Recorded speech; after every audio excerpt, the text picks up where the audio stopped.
Hello everyone, তো finally রিসেপশনের দিনের ব্লগটা নিয়ে চলে এসেছি। দেখো সকালবেলা কিন্তু আমি রেডি হয়ে বেরিয়ে পড়েছি, এখন যাচ্ছি বিয়েবাড়ির উদ্দেশ্যে। আর আজকে কিন্তু আমার অনেক বড় একটা রেসপন্সিবিলিটি আছে, যার জন্য সকাল সকাল রেডি হয়ে বেরিয়ে পড়েছি।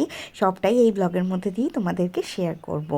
দেখো আমি কিন্তু পৌঁছেও গেছি আমাদের বিয়েবাড়িতে। আর এসেই আমার যেই কাজটা আছে তার জন্য নিজে রেডি হয়ে গেছি।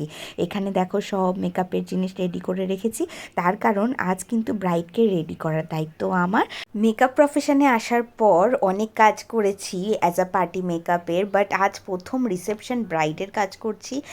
তো সেই জন্য আমি যতটা এক্সাইটেড ছিলাম ততটা নার্ভাসও ছিলাম, যেহেতু এটা আমার ফার্স্ট রিসেপশন ব্রাইডের কাজ। আমাকে সেদিন অঙ্কিতা দি অ্যাসিস্ট করেছিল, বিকজ শুধু ব্রাইড না, তার সাথে আমার আরও 4টে পার্টি মেকআপ ছিল।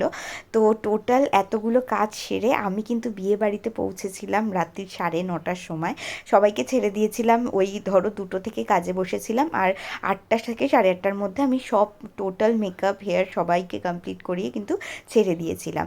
এই যে আমার ব্রাইড, তো ব্রাইডের ফুল লুকের ফটো আর ভিডিও সব কিছুই কিন্তু আসবে আমার অঙ্কিতাস গ্ল্যাম রুম পেজে। আর তারপরে দেখো এসে দেখি আমার মা বাবা তো অনেকক্ষণ এসে গেছে বিয়েবাড়িতে, এবং তার সাথে সাথে আমাদের মিস্টার অধিকারীও এসেছে।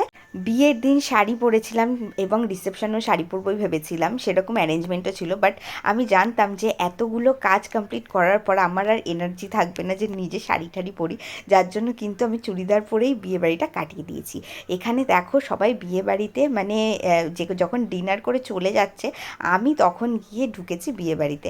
আর রাত্রির ওই 9:30 বাজে তখন খেলাম স্ন্যাক্স, তারপর একটু মকটেল খেয়ে নিয়ে গলাটা ভিজিয়ে নিলাম। সেদিন যেন প্রচণ্ড গরম পড়েছিল, আর যেইখানে মানে অ্যারেঞ্জমেন্টটা হয়েছিল রিসেপশনের, সেখানে কোনো রকম এসির ব্যবস্থা ছিল না, শুধু ফ্যানের ওপর, যার জন্য গরমে খুব কষ্ট হচ্ছিল সবার। কিন্তু এদেরকে দেখে কে বলবে বলো এদের গরম লাগছে, এত সাজগোজ করে সব নাকি চুল টুল ছেড়ে এখানে ডান্স করছে। বিয়ে বাড়িতে এটাই মজা।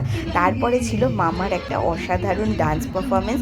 এই সমস্ত কিছু দেখে আর সারা বিয়ে বাড়িতে সবাই এত ব্যস্ত, কাউকে একটু পাচ্ছিলাম না ফটো ভিডিও করব বলে। যাই হোক পেয়ে গেছি ফাইনালি। এই দেখো আমার ওগোকে আমি সাজিয়েছি, লাইভে ফার্স্ট টাইম ওগো সেজেছে আজকে আমার কাছে। এরপর রাতে ডিনারের পালা। তো ফাইনালি আজকের মেনু নিয়ে চলে এসেছি, আর প্রত্যেকটা রান্না ছিল অসাধারণ। তো চলো আজকে এন্ড হলো আমাদের সম্পূর্ণ বিয়েবাড়ির পর্ব, বাড়ি যাওয়া যাক, টাটা।